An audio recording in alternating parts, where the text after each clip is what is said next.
자, 이번에는 연음 현상에 대해서 설명해 보도록 할게요. 연음 현상을 설명할 건데, 연음 현상은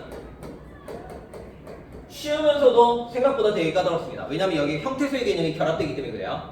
형태소가 뒤에가 무엇이냐에 따라서 연음을 먼저 넣을지 아니면 다른 규칙을 먼저 넣을지가 차이가 생깁니다. 자, 우선 연음을 먼저 정의를 내려보도록 할게요. 연음 현상의 정의는 뭐냐? 소리가 이어나는 현상이에요. 소리가 이어나는 현상입니다. 소리가 이어나는 현상이에요. 예를 들어서 집이라고 하는 단어가 있고요. 플러스 이라고 하는 단어가 있다고 쳐볼게요. 그러면 얘네들은 집2가 되겠죠. 집2가 되겠죠. 이거는 여러 번 얘기하지만 표기예요. 표기. 근데 얘네들을 소리를 내면 중요한 거, 요 자리는 비어있다고 설명했죠. 소리를 내면 이 이응 자리는, 초성의 이응 자리는 비어있다고 설명했어요. 그럼 이 비어있는 자리로 얘가 앞에 있는 받침이 넘어갈 수 있는 요인이 생겨버려요. 그래서 소리를 내게 되면 어떻게 소리가 나느냐? 지, 비 이렇게 소리가 나게 돼요. 이해되시죠? 그러면 정의를 내릴 수가 있겠네요. 어떻게 정의를 낼 수 있느냐? 어떤 조건을 한번 만들어 보도록 할게요. 조건을 만들 때 앞에 말과 뒤에 말이라고 하는 조건을 만들어 보도록 하겠습니다. 앞에 말과 뒷말이라고 조건을 만들어 보도록 할게요. 그랬을 때 앞에 말이 무엇이 있어야 되느냐? 받침이 있어요. 받침이 있는 말이에요. 받침이 있는 말 이렇게 하겠습니다. 이때 들어가는 받침이 있는 말은 받침이 하나짜리도 되고 받침이 2개짜리도 됩니다. 상관없어요. 그리고 플러스 뒷말이 중요한 거 나오죠. 무엇이요? 모음으로 시작하는 이렇게 들어가야 돼요. 모음으로 시작하는 요거 굉장히 중요한 포인트입니다. 꼭 기억하세요. 모음으로 시작하는 그리고 중요한 거 무엇이 나올 때? 형식 형태소가 나올 때 라는 부분을 꼭 기억해야 됩니다. 형식 형태소가 나올 때 형식 형태소는 원래는 3개예요. 하지만 우리 교과서에서 가르치는 건 2개만 있어도 지금은 상관없습니다. 그래서 조사랑 어미들을 기억하라고 했죠. 조사하고 어미가 뭔지 기억해야 됩니다. 여러 번 얘기했어요. 조사가 뭔지, 어미가 뭔지 여러 번 얘기했죠. 조사는 뭐 뒤에 결합한다? 체언 뒤에 결합한다. 오케이? 체언 플러스 조사. 다시 어미가 뭐다? 어감 플러스 어미의 케이스로 들어간다. 기억나시죠? 자, 이렇게 형식 형태소가 결합하게 되면 무슨 일이 벌어지게 되느냐? 이렇게 들어가게 되면 최종적으로 정리를 하게 되면 앞말의 받침이 뒷말 초성, 다른 말로 하면 첫소리라고 보통 얘기합니다. 첫소리라고 하든 초성이라고 하든 똑같은 얘기지. 초성으로 이어난다, 이어서 소리 난다 라고 정리를 할 수가 있게 됩니다. 이해되시죠? 그럼 봐봐요. 집은 품사가 뭐였어요? 명사였죠. 그럼 뒤에 붙는 이는 뭐예요?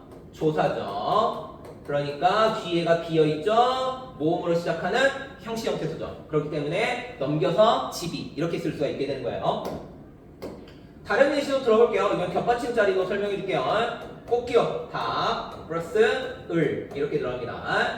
얘는 명사죠. 명사. 얘는 조사입니다. 조사. 그러면 소리를 내면 이 자리는 비어있다고 여러 번 얘기했죠. 동그라미 자리가 없으니까요. 리을 기억이죠. 리을 기억은 리을 플러스 기억이죠. 그러면 요 뒤에 있는 녀석이 넘어갑니다. 맨 뒤에 있는 녀석이 넘어가요. 뒷말이니까요. 그래서 이 뒤에 있는 녀석이 뒷자리로 넘어갑니다. 그래서 최종 소리는 어떻게 나느냐? 달글로 소리가 나게 되어 있습니다. 이해되시죠? 달글 이렇게 소리 나요. 자, 그러면 이렇게만 하면 끝나면 얼마나 좋을까요? 여기에는 이제 더 어려운 내용이 한 가지가 추가가 됩니다. 추가. 더 중요한 거 들어갑니다. 잘 보세요. 뒤에가 모음으로 시작하는 형식 형태소라고 했죠. 그러면 뒤에가 반드시 모음으로 시작하는 형식 형태소만 있느냐? 아니요. 모음으로 시작하고 있는 실질 형태소도 존재해요. 우리가 풀었던 문제 한번 생각해 보도록 할게요. 우리가 수행평가를 풀었던 문제 중에 보시면 파달이라는 게 있었습니다. 팥 플러스 알 이게 있었어요. 파달. 팥은 명사예요. 먹는 거. 알도 명사예요. 그러면 명사는 무슨 형태소죠? 실제 형태소예요. 실제 형태소. 그랬을 때 얘의 표준 소리가 뭐냐라고 하는 거예요. 두 가지 중에 하나밖에 안 나옵니다. 어떤 사람은 타, 탈 이렇게 소리를 낼 것이고요. 어떤 사람은 파, 달 이렇게 소리를 내겠죠. 당연히 맞는 정답은 뭡니까? 한국 사람이니까 파탈은 틀리고 파달이 맞다라는 걸 알 수가 있죠. 이상해요. 이 자리가 비어 있으면 뒤에가 그대로 넘어가야 될 것 같은데 안 넘어가네요. 티읕이 뭘로 변하나요? 티읕이 디귿으로 변한 후에 넘어가는 걸 확인할 수가 있죠. 그럼 도대체 왜 바로 안 넘어가고 연음이 바로 안 나타나고 이렇게 디귿으로 변한 후에 나타나느냐? 이유는 단 하나예요. 뒤에가 뭐기 때문에? 실제 형태소이기 때문에 그런 거예요. 이해되시죠? 그래서 뒤에가 실제 형태소가 나타나게 되면 연음을 바로 넣지 않습니다. 다른 규칙들을 먼저 집어넣게 돼 있어요. 자, 정의를 하고 이제 써보도록 할까요? 앞말이 이건 중요한 거니까 빨간색으로 정해놓을게요. 앞말 플러스 뒷말 이렇게 해놓고요. 색깔은 빨간색으로 바꿔볼까요? 앞말 똑같아요. 앞말이 받침이 있는 말이에요. 받침이 있는 말이에요. 근데 받침은 두 종류가 있죠. A 케이스, 꽃받침.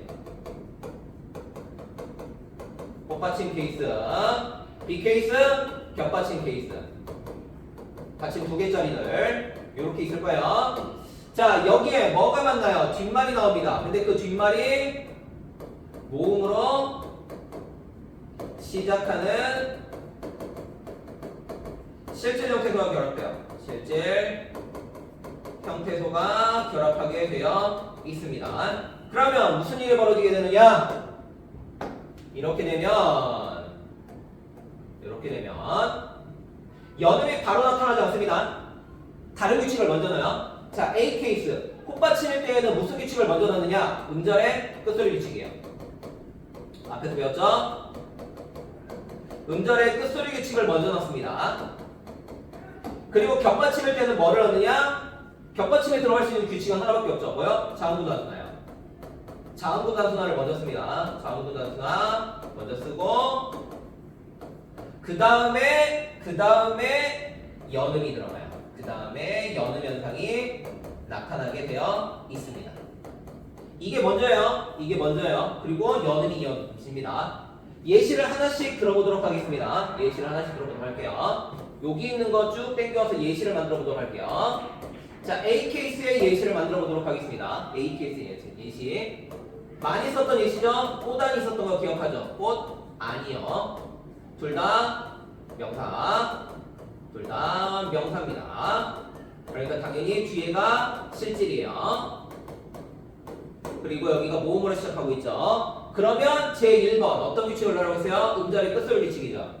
치어스는 음절의 끝소리 규칙상으로 뭘로 변하게 돼 있죠? 디귿으로 변하게 돼 있죠. 디귿으로 변하게 돼 있어요. 그래서 맨 처음에 이렇게 써집니다. 그리고 안이 결합해요. 그 다음에 연음이 나타나죠. 그래서 꽃,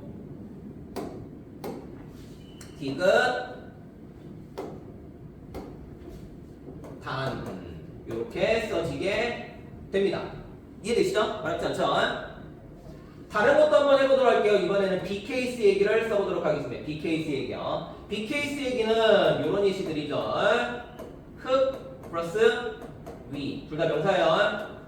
둘 다 명사입니다. 그러면 리을 기억이죠. 자음분 단순화가 나타나겠죠. 리을 기억이니까 뭐가 남는 게 맞죠? 원칙이에요? 아니면 예외예요? 예외죠. 그러면 원칙을 넣으니까 맨 처음에 리을 기억 중에 뭐가 남아요? 기억이 남겠죠. 그리고 거기에 위가 결합하겠죠. 위가 결합합니다. 위가 결합하고 연음이 나타나겠죠. 그래서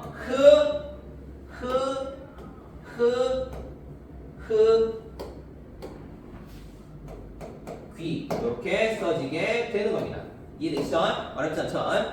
반드시 기억하면 중요한 거 연음은 뒤에가 형식 형태소일 때는 다이렉트로 먼저 일어납니다. 하지만 뒤에가 실질 형태소일 때는 다른 규칙을 먼저 집어넣어요. 이해되시죠? 자 이렇게 해서 연음까지 마무리를 지었습니다. 그럼 이 다음에는 이 규칙들을 적용하는 순서에 대해서 한번 배워보도록 할게요.